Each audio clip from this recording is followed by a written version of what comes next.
आकाशवाणी गोरखपुर से प्रादेशिक समाचार।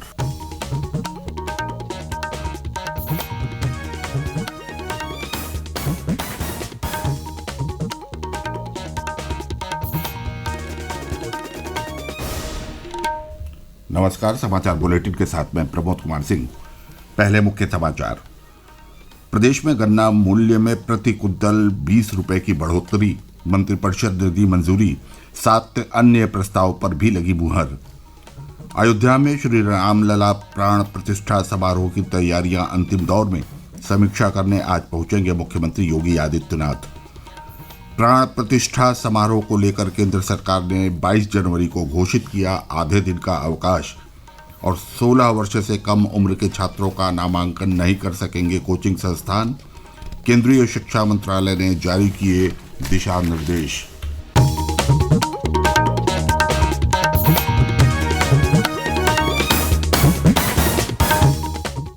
अब समाचार विस्तार से। मुख्यमंत्री योगी आदित्यनाथ की अध्यक्षता में कल हुई मंत्रिपरिषद की बैठक में 8 प्रस्ताव पारित हुए। बैठक में गन्ना मूल्य में 20 रुपये प्रति कुंतल की बढ़ोतरी और सेमीकंडक्टर नीति समेत अन्य प्रस्ताव को मंजूरी दी गई। बैठक के बाद वित्त एवं संसदीय कार्य मंत्री सुरेश खन्ना और उच्च शिक्षा मंत्री योगेंद्र उपाध्याय ने कैबिनेट की तरफ से पारित प्रस्ताव की जानकारी दी। संसदीय कार्य मंत्री ने बताया कि गन्ना मूल्य में वृद्धि के बाद उत्तर प्रदेश में 370 रुपये प्रति कुंतल की दर से गन्ना खरीदा जाएगा। पिछले 6 वर्षों में गन्ना मूल्य में अब तक 55 रुपये की बढ़ोतरी हो चुकी है। मंत्रिपरिषद की बैठक में प्रदेश में 3 नए निजी विश्वविद्यालयों को भी मंजूरी दी गई। उच्च शिक्षा मंत्री योगेंद्र उपाध्याय ने बताया कि निजी क्षेत्र के अंतर्गत नोएडा में JSS विश्वविद्यालय की स्थापना, लखनऊ में सरोज विश्वविद्यालय की स्थापना और आगरा में शारदा विश्वविद्यालय की स्थापना के प्रस्ताव को मंजूरी दी गई है। बैठक में बहुप्रतीक्षित सेमीकंडक्टर नीति 2024 को मंजूरी प्रदान की गई है। अब तक सिर्फ गुजरात, ओडिशा और तमिलनाडु ने इसे लेकर नीति बनाई थी।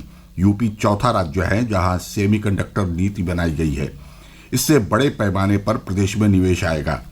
इसके अलावा बैठक में अयोध्या एयरपोर्ट का नाम महर्षि वाल्मीकि के नाम पर रखने का प्रस्ताव, अग्निशमन सेवा अधिनियम में संशोधन का प्रस्ताव, चौरी चौरा के नाम पर गोरखपुर की नगर पंचायत मुंडेरा का नाम रखने का प्रस्ताव पारित हुआ।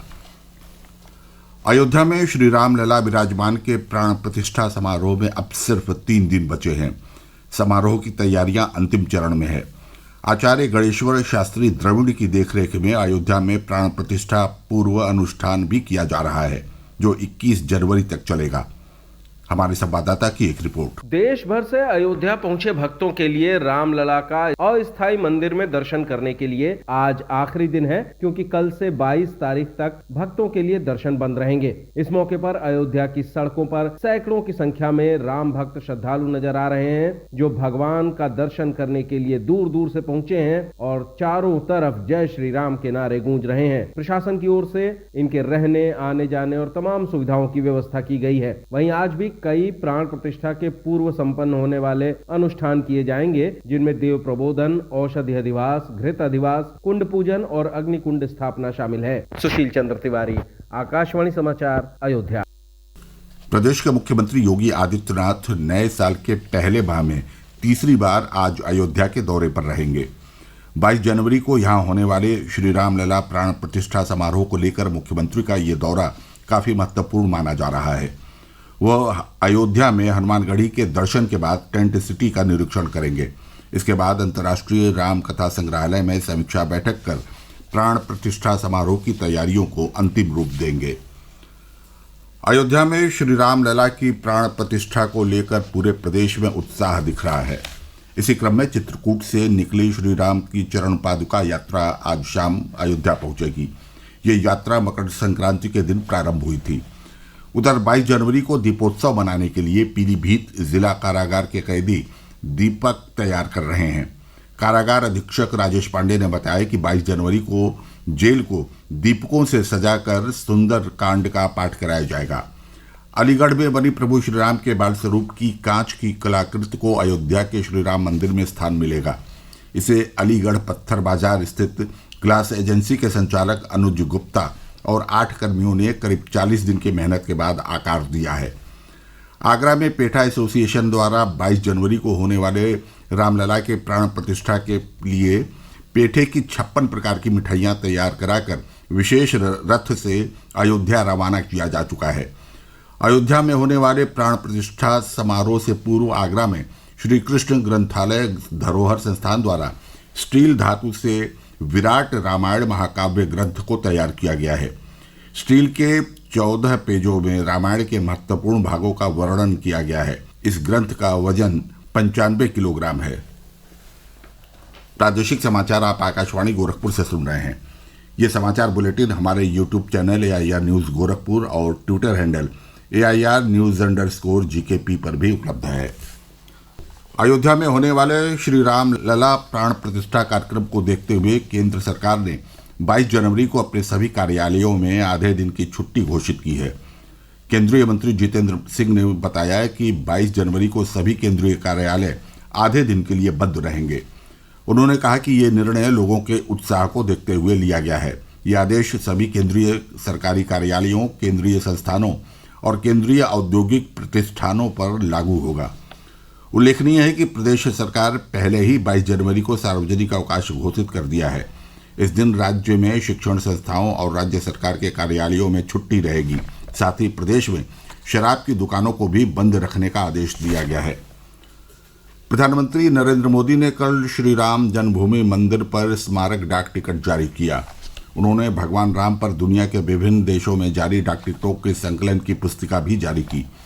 डाक टिकट के डिजाइन में राम मंदिर, चौपाई, मंगल भवन, अमंगलहारी, सूर्य, सरयू नदी और मंदिर के आसपास की प्रतिमाओं के चित्र शामिल हैं।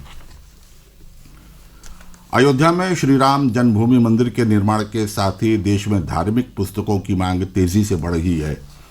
गोरखपुर की गीता प्रेस ने अत्यधिक मांग के चलते रामचरितमानस को अपनी वेबसाइट पर अपलोड कर दिया है। इसे लोग बिना किसी शुल्क के अगले 15 दिनों तक डाउनलोड कर सकते हैं। वेबसाइट gitapress.org पर रामचरितमानस 10 भाषाओं में उपलब्ध है। प्रधानमंत्री नरेंद्र मोदी ने देश के सभी नागरिकों को पोषण और स्वास्थ्य गारंटी उपलब्ध कराने की अपनी सरकार की प्रतिबद्धता दोहराई है। कल वीडियो कॉन्फ्रेंस के माध्यम से विकसित भारत संकल्प यात्रा के लाभार्थियों से बातचीत में प्रधानमंत्री ने कहा कि पिछले 9 वर्ष में 25 करोड़ से अधिक लोग गरीबी से बाहर आए हैं। पिछले 10 वर्ष में 4 करोड़ से अधिक लोगों को पक्का मकान उपलब्ध कराया गया है। प्रधानमंत्री ने कहा कि विकसित भारत संकल्प यात्रा अगले महीने भी जारी रहेगी, क्योंकि इसे देश भर के लोगों से व्यापक समर्थन मिल रहा है। केंद्र सरकार के शिक्षा मंत्रालय ने कोचिंग संस्थानों के लिए नए दिशा निर्देशों की घोषणा की है। इसके अनुसार कोचिंग संस्थान 16 वर्ष से कम उम्र के छात्रों का नामांकन नहीं कर सकते। इसके अलावा कोचिंग संस्थानों की तरफ से अच्छी रैंक की गारंटी देने पर भी रोक लगा दी गई है। मंत्रालय के निर्णय के मुताबिक कोई भी छात्र बीच में कोचिंग छोड़ता है तो संस्थान को उसके द्वारा जमा शुल्क को आनुपातिक रूप से वापस करना पड़ेगा। साथ ही कोचिंग संस्थान पाठ्यक्रम जारी रहने की अवधि के दौरान बीच में शुल्क बढ़ोतरी नहीं कर सकेंगे। सुप्रीम कोर्ट के आदेश के बाद ज्ञानवापी परिसर स्थित सील वजूखाने की सफाई 20 जनवरी को होगी। सफाई के लिए सुबह 9 से 11 बजे तक का समय निर्धारित किया गया है। ये निर्णय कल जिलाधिकारी S राजलिंगम की अध्यक्षता में दोनों पक्षों और पुलिस अफसरों की बैठक के बाद लिया गया। सिर्फ सफाई कर्मी अंदर प्रवेश कर एहतियात बरतते हुए साफ सफाई का काम करेंगे। साफ सफाई के दौरान सुरक्षा के व्यापक प्रबंध रहेंगे। प्रदेश के सभी जिलों में पछुआ हवाओं के चलते कड़ाके की ठंड का प्रकोप जारी है। कई जिलों में कोल्ड डे की स्थिति बनी हुई है। मौसम विभाग ने अगले कुछ दिनों तक अधिकांश जिलों में कड़ाके की ठंड बने रहने का पूर्वानुमान जताया है। ठंड के चलते कई जिलों में स्कूलों की छुट्टियां बढ़ा दी गई हैं। और अंत में बुलेटिन के मुख्य समाचार एक बार फिर। प्रदेश में गन्ना मूल्य में प्रति कुंतल 20 रुपये की बढ़ोतरी, मंत्रिपरिषद ने दी मंजूरी। 7 अन्य प्रस्तावों पर भी लगी मुहर। अयोध्या में श्री रामलला प्राण प्रतिष्ठा समारोह की तैयारियां अंतिम दौर में। समीक्षा करने आज पहुंचेंगे मुख्यमंत्री योगी आदित्यनाथ। प्राण प्रतिष्ठा समारोह को लेकर केंद्र सरकार ने 22 जनवरी को घोषित किया आधे दिन का अवकाश।